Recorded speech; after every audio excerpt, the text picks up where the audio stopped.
mange sensorer der er.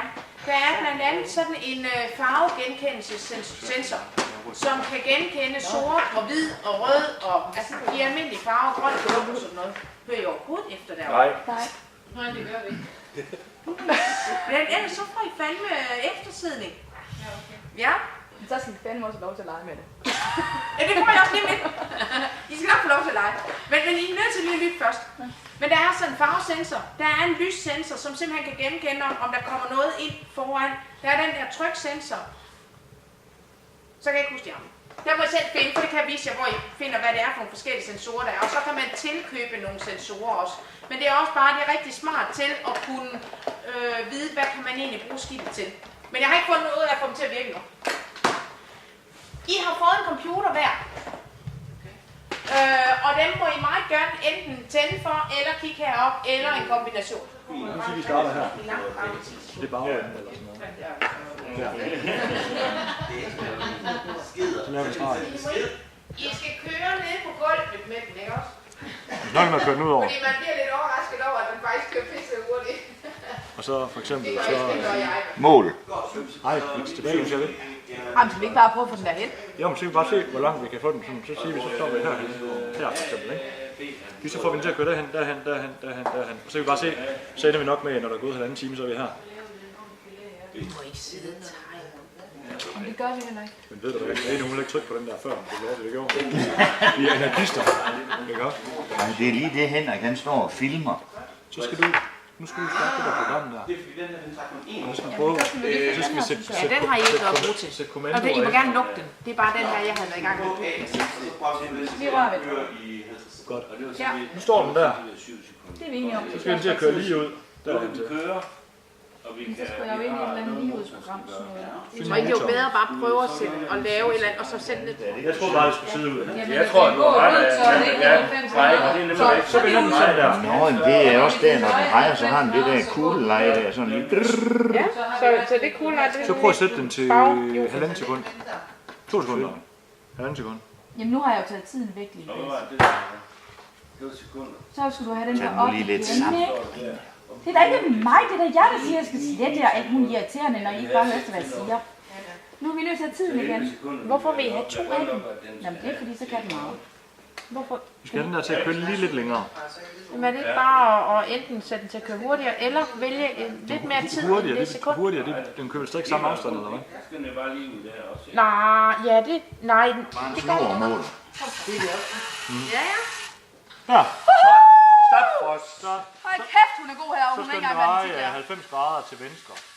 Det vil sige, så skal den kun gøre det på den ene motor. Ikke? Vi så ikke have en ny. Så skal vi have en ny, ikke? Jo. Vil I ikke sige det? Og så tror jeg... Okay. Den drejer lidt omkring, synes jeg. Ja, det synes jeg også. Så tror jeg, at den skal dreje. Det er vægtstyre. Hvad er der sket med den? Tænk på med satellitten deroppe. Jeg tror, det er GPS'en, der er gået i død. Hvor mange gange har I sat hjulene til at dreje rundt der? 11. Ja. Hold så stille. Ja, jeg skal jo kun én gang, så. En halv. En halv, ja. Det er nok bedst liv. Altså, I skal jo, det er jo meget Den lidt, skal dreje til venstre. at 90 drejer til de venstre. skal Ellers så gør du køre for bare så hver gang at så dreje en indstiller du lille en smule, pause. Ja, Så kører den først herhen, så pause, så mens jeg kører, så løfter den lige. Det er smart lidt at prøve at bare få den til, fordi det der, det var jo også det, jeg gjorde rigtig mange, det der med, at han Så bare kører den hen, til. så vender vi den klapper. Ja. Men på drenge, er det her overhovedet noget med drejegodt? Vi skal jo have sådan en der er i gang i. Vi skal slet ikke have den her. For den her. Hvad kan I ligesom se nu? Hvad vil man kunne bruge det her til? Er der sådan nogle oplagte ting, hvor I tænker, det kunne I faktisk godt, og I skal ikke tænke, at det er noget, I skal gå ud og undervise i morgen. Fordi den er med på, at det er der nok ikke nogen af jer, der føler jer voldsomt klar til. Men sådan på sigt, hvordan tror I, at I kan få det her tænkt ind i nogle fag? Hvilke fag og hvad for nogle emner? Altså selvfølgelig er der en del matematik i det. Men Ja, det er, hvad for eksempel? jamen altså, det her er jo ikke matematiklærer. Nej, men kom med noget alligevel. Jeg kunne forestille mig det der med radiusen og dels med hjulenes omdrejning i forhold til hinanden og omkreds og hvordan man gradetal, altså ja. Ja. afstande, ja. Afstande meter i sekundet, hvordan Ja, fik de ting der. så en masse matematik, som lige umiddelbart. Umiddelbart, synes jeg da. Ja, det. Jeg tænker sådan nogle ting som problemløsning. Det der med at løse strategier. Noget med flowcharts. Det kan jeg ikke lære til.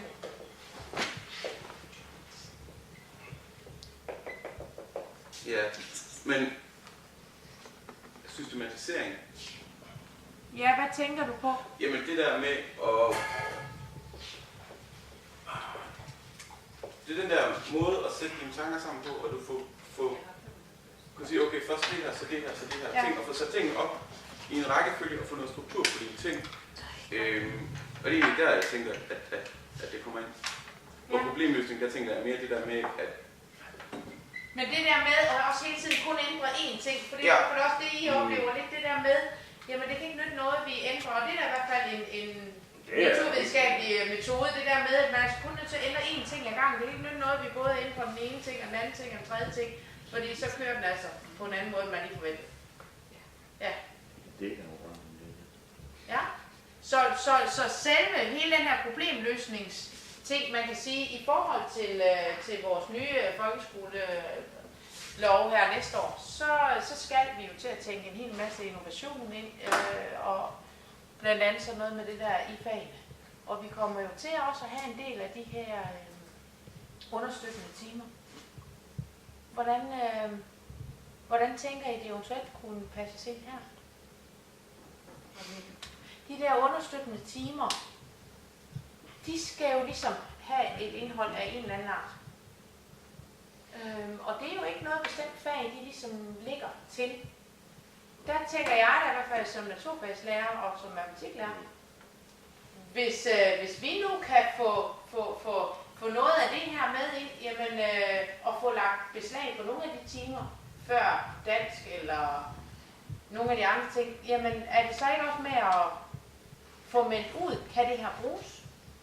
Eventuelt, var det noget, hvor man kunne sige, jamen, hvor man får det der ekstra, for det kan være rigtig svært at få det her passet ind i 2 fysiktimer om ugen, tænker jeg, eller en enkelt naturtekniktime.